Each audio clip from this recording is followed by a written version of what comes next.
Here's your shot at winning $1,000. Text the national keyword SENT right now to 95819. That's CENT to 95819. We'll text you back to confirm your entry. Data and messaging rates may apply. Please don't text and drive. It's $5K a day on WMAL. Now on 105.9 FM and streaming worldwide on the WMAL app. O'Connor and Company. 7:07 now as our morning marches on. It's the 30th day of September, and that means potentially a funding crisis for the federal government and a so-called government shutdown. We got those details for you on how it might affect your life coming up in mere moments, and as the morning develops at 7:35 with senior columnist at Townhall, Kurt Schlichter. 8:05, Jonathan Shanzer of the Foundation for Defense of Democracy is on that potential peace deal in Israel. And then at 8:35, Representative Andy Harris of Maryland, head of the Freedom Caucus, and talk about how the potential government shutdown or funding crisis could affect people here in our area. It's Larry O'Connor with Julie Gunlock. Good morning, Julie. Good morning. You just flew back from overseas just in time. You were famously over there enjoying Stockholm. Eating some Swedish meatballs. Julie Gunlock, damn it. Yeah. But you got back just in time before this potential possible theoretical government shutdown that's looming now at midnight tonight. Others who are traveling right now could be affected negatively by this. Joining us to discuss is former governor of New Hampshire, Chris Sununu, president and CEO for Airlines for America. Governor, I just assumed that TSA and air traffic controllers and other employees linked with air travel are considered essential and wouldn't be impacted by this. Am I wrong? Well, technically, yes. No, you're absolutely right. I'm sorry, I'm still getting over the Stockholm thing. We got to get back to the Swedish meatballs in a minute. She's still got Stockholm syndrome. It's an ugly thing. She's full of meatballs. It's crazy. I am also distracted by Swedish meatballs. So yes, we share that. There you go. And as a politician, the number one cocktail reception pass around at political fundraisers, by the way. Bite size. But no. They are essential. They're absolutely essential in a variety of ways, not just technically or metaphorically, because we need them, right? We need to make sure that the planes are taken off, that flights are safe. But yes, that does mean they will, if and when, and I think we all know this is more of a when now, the government shuts down. TSA, air traffic control, they're coming to work. They're not getting paid. They're not getting paid. So, look, this has happened a few times before. God bless them. They'll come to work. They won't get paid.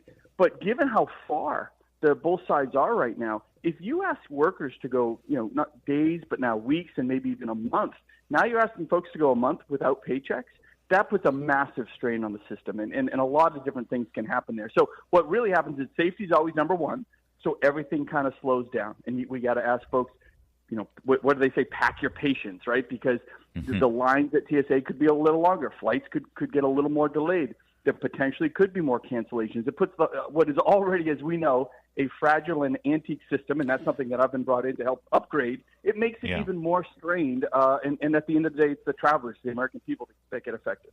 So let's go back just a half a step here, because you just said at this point it sure seems like it's when, not if. You're pretty well connected. I think it's one of the reasons why you've been placed in this new job here, and congratulations on the gig. Have you had conversations with leadership in the House and in the Senate right now, and what have you heard in terms of the status of these negotiations? Yeah, well, I've talked to folks on both sides of the aisle, in both the House and the Senate. And look, let me take a step back. I was a former governor, so I dealt with budgets. I dealt with continuing resolutions. You always do them clean, right? You always say, look, guys, there are big issues to talk about here. Let's do it the right way. We need more time. We're not going to negotiate health care plans and these massive things in the last 24 hours. So what a clean resolution, as I think most folks in this town know, is we're just going to keep government running as it's been running. Give ourselves some more time, 5, 6, 7, 8 more weeks, and work it out. That's the way every governor does it. That's the way the federal government has traditionally done it. But now all of a sudden in the mix, when the Democrats come in and say, hey, we want these new plans and we have to deal with health care, and even the president, to his credit, said, yeah, we got to deal with this stuff, right? There was a lot of acknowledgement. He was listening. He was asking good questions. President Trump is right on this stuff. But you don't shut down government because the other side is unwilling to revamp an entire giant new plan at the last second. So, yeah, I think everyone has come to the conclusion that given what happened yesterday, there's nothing that's probably going to save this thing in the last 12 hours, unless, the Democrats just come I would just say come to their senses, give in, whatever you want to say, and say, yeah, we're just going to do it the way we normally do it, right? There's nothing wrong with that. Let's put the American people first. And again, my passion is on the airline. Let's make sure that those TSA lines, which have been much shorter. Larry, I don't know how old you are, Julie. I hear you're perpetually 24. Yeah, we'll go with the 20s, Larry, sure. Larry, I've seen a picture of you. You look like you're 85. But we all remember those lines. We all remember the days when TSA lines were like 2 hours long, right? And it was a real pain. But now you have pre-check and clear. So they've made all these great upgrades to a system that really moves things forward on that side. We're going to take care of the air traffic control side. That's the big problem. But we've made this progress. Don't push us a step backwards. And now with the new funding, they're going to buy new simulators to get more air traffic controllers to take care of this backlog. Guess what? That all comes to a screeching halt when you shut down the government. They're taking all these steps to move forward. Those steps all come to a screeching halt, and we kind of go back to square one when it comes to rebuilding air traffic control to make sure people are safe. They're getting they're able to travel, freely and cheaply and the whole 9 yards. All these great advances that have been made, that all comes to a screeching halt. So there's a lot of frustration on this side from airlines and really from, I think, every American, because there's so many aspects of our lives that will get affected. And when you're talking about the government workers that, again, have to come to work, not get paid, come on, man. Well, there's a better way to do this. If I can return to that, and I might have misunderstood, but Governor, you had mentioned, air traffic controllers going to work unpaid, and certainly in a shutdown situation, there are some employees who continue to be paid. They're considered essential. I don't understand why those air traffic controllers have to face that. Certainly, they I would think would be exempt. What is required is that obviously an act of Congress to ensure, because they shouldn't be subject to the whims of Congress, frankly. Yeah. Look, the military is the same way. My son's a U.S. Marine, and he look, Marines don't get paid a whole lot. Lord knows, but God bless him, he's doing great. But he goes, Dad, am I not going to get paid if they go? I said, yeah, but don't worry. If there's a war, you're ready to go. You're ready to fight. You're a U.S. Marine. But no, there's no pay for the military. There's no pay for a lot of these folks that they understand the mission. They understand how important their job is, and God bless them. I mean, God bless them for doing it. But a couple days, we could maybe all do that. You get to the next mortgage payment, the next credit card payment. Now folks are saying, well, maybe this isn't the career I can have anymore because it's just too strained, or maybe the sides are too far apart. So, folks, a lot of Americans live paycheck to paycheck. So not having that one or two paychecks can be really devastating for these families. All right. Some of us are traveling tomorrow. Okay. I'm traveling tomorrow, so I will be as patient as possible, Governor Sununu, and I will. Julie, what does that mean on the scale of normal patience? What happens to Larry? Is he a 0 to 10 guy? I'm happy to host tomorrow. Governor, I am surrounded by women at this job. I have 4 children. I am the paragon of patience. I promise you. And what airline are you flying? What airline are we flying? American, actually. See if you can put in a good word for me. I would appreciate that. Already done. I'm texting as we speak. Former governor of New Hampshire, now president and CEO of Airlines for America. By the way, before we leave you, everything would go a lot easier with these funding crises if we had more Republicans in the Senate. Earlier this spring, you decided you weren't going to run for that open Senate seat in New Hampshire. Now your brother seems to be flirting with this. When you guys sit around and watch the Patriots, he tells you he's running, right? He's running. You'd be shocked. No, the Sununus actually do not really talk politics at home. We don't. We do talk Patriots, Boston, the Red Sox, Yankees. My dad grew up in New York. He had 8 kids that were Red Sox fans. My dad was a New York Giants fan. We're Patriots fans. So we're lucky we're staying together at this point, really. It's just that in itself has been a challenge. But no, we don't really do politics. But my brother does look like he's given it a strong consideration. My sense is he'll make a decision in the next couple of weeks. What's it to consider? When he knows he's going to run, just tell us. You can. I think so. No, I don't mind telling you. Yeah, look, I'm an open book. I think he is, but I don't want to say it, get this whole city all riled up, and then your family dynamics or something. You never know. It's politics, man. I'll let Leader Thune know there is help on its way from the Granite State. You have him on speed dial? Absolutely. He'll be joining us, I'm sure, in 10 minutes. Thank you, Governor. WMAL, making sense of the news. Live from the Home Paramount Pest Control Studios. Home Paramount, the leader in pest control since 1939. Your next $1,000 could be one text away. It's $5K a day on WMAL. We have an update on the incredibly dramatic infighting going on over in the world of Harry Potter. Emma Watson, you'll remember, she played Hermione. She spoke out, sort of, on a podcast the other day about J.K. Rowling's, she calls her Jo, by the way, J.K. Rowling's adamant position that women are women and men should not be invading in their cultural or physical spaces. Here's a little reminder of what Emma Watson sort of said, I really don't believe that by having had that experience and holding the love and support and views that I have mean that I can't and don't treasure Jo and the person that I had. It's just insufferable. It's so gross. This is, for those who don't know, this little girl, Emma Watson, has done nothing but trash J.K. Rowling for years. Viciously trash J.K. Rowling. The woman who made her a multimillionaire, right, okay, at like 16, at like 13, okay, and made her entire family rich. Emma Watson has been the biggest traitor to J.K. Rowling. And J.K. Rowling has held her tongue. She has never hit back until now. Until yesterday. And you know how they say you don't want to get into a war of words with a writer. And J.K. Rowling, say what you will, she knows how to use her words exquisitely. My gosh. Here's what she said. I'll try to get it all. Yeah, I've got time. I'm not owed eternal agreement from any actor who once played a character I created. The idea is as ludicrous as me checking in with the boss I had when I was 21 for what opinions I should hold these days. So she's already extending a certain level of grace. It's like, right? It's like she doesn't have to agree with me. Emma Watson and her co-stars have every right to embrace gender identity ideology. Such beliefs are legally protected, and I wouldn't want to see any of them threatened with loss of work or violence or death because of them. Again, total magnanimity. Absolutely.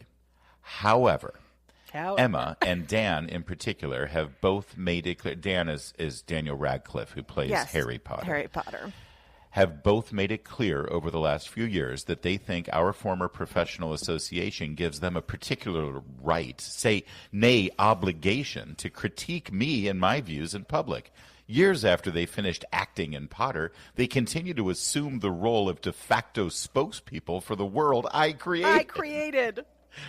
When you've known people since they were 10 years old, it's hard to shake a certain protectiveness. Until quite recently, I hadn't managed to throw off the memory of children who needed to be gently coaxed through their dialogue in a big, scary film studio.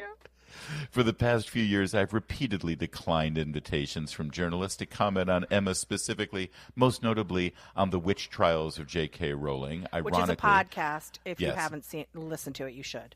I told the producers that I didn't want her to be hounded as the result of anything I said. The television presenter in the attached clip highlights Emma's all witches speech, and in truth, that was a turning point for me. But it had a postscript that hurt far more than the speech itself. Emma asked someone to pass on a handwritten note from her to me, which contained the single sentence, quote, "I'm so sorry for what you're going through." And then she adds, J.K. Rowling adds in parentheses, she had my phone number. Right. So Emma could have texted her and said, I'm sorry. And by the way, the just to be clear for those not following this story, the what you're going through was death threats, constant harassment of her of J.K. Rowling's family, of herself. I mean, she had to spend millions on security, and that was fueled by Emma Watson saying horrible things about J.K. Rowling. And men who are identifying as women threatening to rape her if they saw her on the street. I mean, it was the ugliest stuff that you'll see. My personal security measures had to be tightened considerably, and I was constantly worried for my family's safety. Emma had just publicly poured more petrol on the flames. yet thought a one-line expression of concern from her would reassure me of her fundamental sympathy and kindness. She goes on to say that Emma has so little experience of real life, she's ignorant of how ignorant she is, which is such a great line. I mean, there's, I know we're up against it, but there's this line here that she talks about how she has guards. Emma constantly has guards around her, and she talks about how she will not have to use a public bathroom. She will not have to strip off in a newly mixed-sex changing room. She won't have to go to prison and with men. She talks about how privileged Emma is. Yeah. And these are the women, normal women like me, that J.K. Rowling is fighting for. That's right. She said that I wasn't a multimillionaire at 14. I lived in poverty while writing the book that made Emma famous. The greatest irony here is that had Emma decided in her most recent interview to declare that she loves and treasures me, had not decided that she loves and treasures me, a change of tack I suspect she's adopted because she's noticed full-throated condemnation of me is no longer quite as fashionable as it was, I might never have been this honest. Adults can't expect to cozy up to an activist movement that regularly calls for a friend's assassination, then asserts their right to the former friend's love, as though the friend was in fact their mother. Emma is rightly free to disagree with me and indeed to discuss her feelings about me in public, but I have the same right, and I finally decided to exercise it. Oh boy. Oh boy. Yeah. Emma, your day has come. And you know J.K. Rowling has been holding this in for nearly a decade now, just waiting to put this little girl in her place. And by the way, she's 35. She's not a little girl, for God's sake. Right. It's 7:24. Well, y'all should get ready to laugh. It's Larry and Kurt Schlichter next. Keep it here, 7:30. WMAL-FM, Woodbridge, Washington, a Cumulus media station.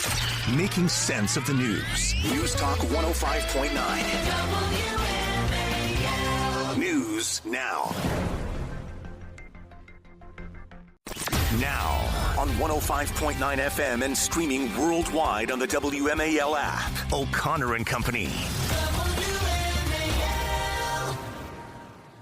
It's 7:37 here as we march through today's news cycle, including a potential peace deal in the Middle East and a potential government shutdown funding crisis at the hands of Democrats at midnight tonight. That's all on the table for our discussions, including starting at 8:05 with Jonathan Schanzer, Foundation for Defense of Democracies, and then at 8:35, Congressman Andy Harris of Maryland.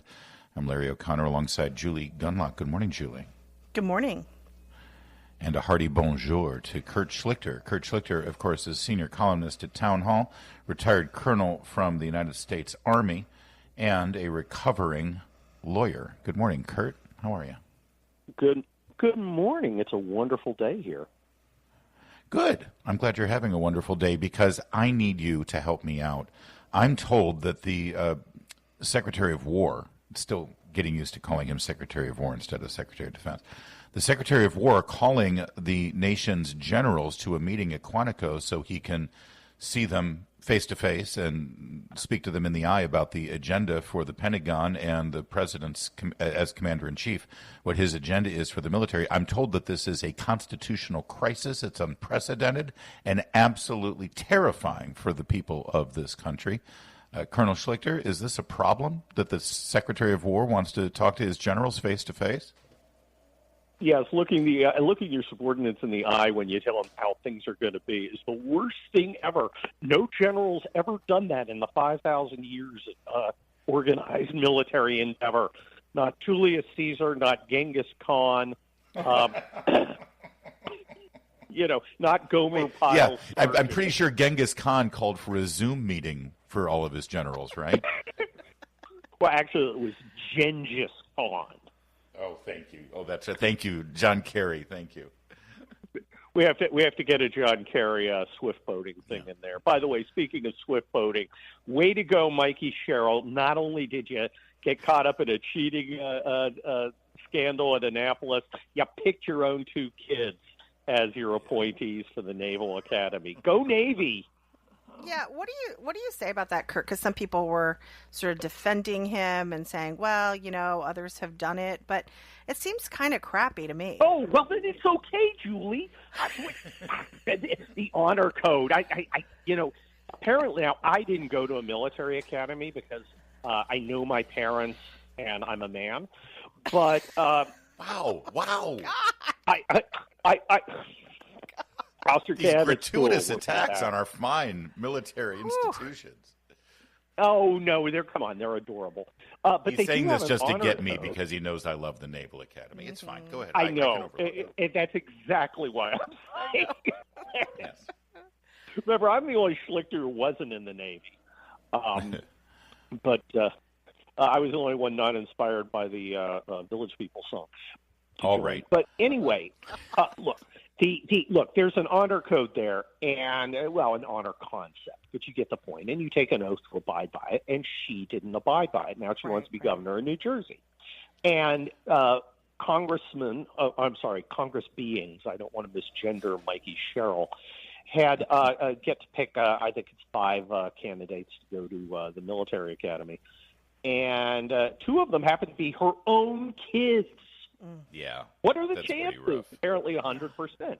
But somebody who's already got an honor violation that kept her from being able to graduate with her class on stage, and then to later pick her own kids over, I mean, what are the chances? It's not surprising. So no, it isn't. And by the way, the other reason why it's appalling, if I can use the word appalling with you, Kurt, is that every time she makes a public utterance, whether it's a speech or an interview or a flyer, she always leads with, "Well, as I learned at the Naval Academy," when it's like that's all. It defines who she is, and now you realize not only did she get caught up in a cheating scandal, but she exploited her position for her own children. Yeah, she's like those guys who put their retired rank and their username on Twitter right next to the Ukrainian flag. If I literally need a chiropractor to uncringe my back. No, it's the word. And then look, she is an example of failed military, and the military has not unequivocally won a war in 35 years. So I think I understand why Pete Hegseth wants to talk to them. I found when I was commanding, and I commanded a lot, that there's nothing like looking your subordinates in the eye and saying, "Here's how this thing's going to go. You're going to do X, Y, and Z. Do you have any questions about what you're going to do? Because you need to ask them now. Because when you walk out of here, I'm going to expect you to have done what I told you." And we have a lot of uppity generals who somehow think that Pete Hegseth doesn't belong there, when in fact Pete Hegseth absolutely belongs there because our commander-in-chief appointed them. One of the problems with our flag officers, our generals, and our admirals is they have an incredible amount of arrogance, an incredible amount of self-regard, and I don't see the incredible amount of achievement supporting them. Most of them remind me of the General Friedenthal that Patton had to go 200 miles in the rear to relieve during World War II because he just kept failing. So, and frankly, I hope he, I hope he pulls a Saddam Hussein and has about 5 generals pulled out during the meeting and say, "Bye-bye, you're gone, adios." Just to be clear, and dismissed of their job, not what Saddam Hussein did to his generals. Relieved from duties, directed to headquarters, Department of War. Pink slip, perhaps, but not the silver bullet in the head. Like being the general officer in charge of volleyball distribution throughout the recreation. Kurt Schlichter, senior columnist at Townhall, and also the author of the Kelly Turnbull series of novels, which is right up there with the Harry Potter series, I believe, at Amazon. With bigger caliber. Understood. Instead of casting spells, he shoots people, mostly communists, so it's a lot. By the way, your garage band in college was the Incompetent Generals, wasn't it, if I remember right? Yes, that was one of them. I was the Human Fox. Yeah, doing covers of the. Yeah. Thank you, Kurt. We got to leave it there. It's always great to talk to you, my friend. Well, I'm sure I'll see you within the hour. Yeah, in about an hour and a half. Yeah, Kurt and I are actually. in the same building right now. It's 7:44. Later this morning on the Chris Plante Show, the Democrats label ICE as Gestapo, Slave Patrol, and thugs. And then they blame MAGA when Democrats shoot at them. 9 a.m. on WMAL. Let's check in on Rosie O'Donnell, shall we? After a nice conversation with Kurt Schlichter, I think, you know what? I wonder what Rosie O'Donnell's doing right now. She's not healthy, Larry. She's not. healthy. And she's been a raving lunatic lately, and she's, of course, gone overseas. She's irrelevant. She's living in Ireland, and she's throwing bombs from overseas, trying to tell people that Donald Trump is a fascist and a dictator. She incorrectly identified the transgender murderer at the Catholic Church in Minnesota as a MAGA right-wing conservative Republican. You know, so of course, Nicole Wallace of MSNBC, your friend and neighbor, Julie, Nicole Wallace decided, hey, this is the perfect person to have as a guest on my podcast. Who makes these choices? Yeah. Who wants to elevate Rosie O'Donnell at this time? And just really quickly, because I do want to, I think we really do need to play these clips, but at what point, like Nicole Wallace, I mean, I know you're a ghoulish person, Nicole Wallace, but like, at what point do people say she needs significant mental health help, and don't fuel it, don't support it? It's dangerous. She's really not healthy. I mean, yeah. In fact, she admits it. Well, go on. Let's listen. Clip. Take a listen. When people say, "I changed my mind," we have to say, "Welcome back to reality. Let's all be Americans together." Right? Because what's happening is not only happening to Democrats, it's happening to everyone. And when the Medicaid cuts go in, old people are going to start to die. To die. What he's done yet hasn't even hit us yet. Right. And if he's not stopped now, we have lost our country. And I don't know, Nicole, how it is that some people cannot see it. My therapist said, "Why are you so upset?" And I said to her, "Why are you not?" Yeah. Yeah, I have that conversation too, because the gaslighting that I think you're alluding to, if you're a thoughtful, informed person, you do stop and say, well, maybe it is me. There's like a whole lot of suffering going on. There's a subculture. There is a subculture out there that just is fueled by sadness, by rage, and they can't break out of it. You know, it's just amazing to me how, Larry, how many 8 years we had to endure Obama, right? And we stayed sane, right? And we found other things to focus on, right? And things weren't going well, but the obsession, the absolute obsession that Rosie O'Donnell has, and again, people like Nicole Wallace fueling it, just supporting it. It's really sad. And you use the word rage. This is why Abigail Spanberger on her campaign visit says, "Let your rage fuel you." She's also exploiting this and trying to turn it for her own political power. But you listen to that. Rosie O'Donnell specifically is seeking out professional mental health advice from a therapist. The therapist listens to her with these rantings. Old people are going to die because of it, which is a complete and total lunatic lie about Medicaid, which isn't even connected to old people. It's anyway. And of course, no one's getting kicked off of Medicaid who isn't in the country illegal or whatever. It doesn't matter. The therapist says, "Why are you so angry?" And her only response is, "Oh, you're the problem because you're not angry enough." That's right. That's right. Yeah. And I talked to you during morning when we were talking about this before the show, and it really disturbed me the other day because you're scrolling on Twitter, and a video of Rosie O'Donnell with a very young child, probably 10 to 12 years old, came up, and I had said to you guys, I didn't realize, I thought all of her children were older and sort of had left, which to me was like, okay, healthy. She doesn't have, no, she has a very young kid, and it turns out a 12-year-old. Her 12-year-old, I believe, is adopted, came out to her as non-binary. And Rosie's, of course, saying this is the most interesting thing. Children want to please their parents.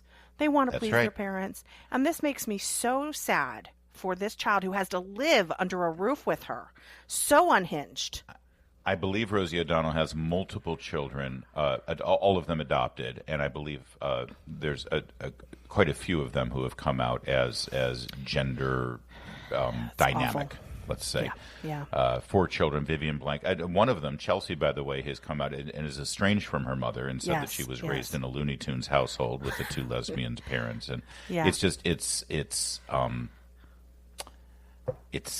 unfortunate. She is suffering from some severe mental health issues, and Nicole Wallace is fueling it for her own ratings and her own downloads. Right. And Abigail Spanberger is fueling it for votes. That's where we are right now on the political left. It's 7:55.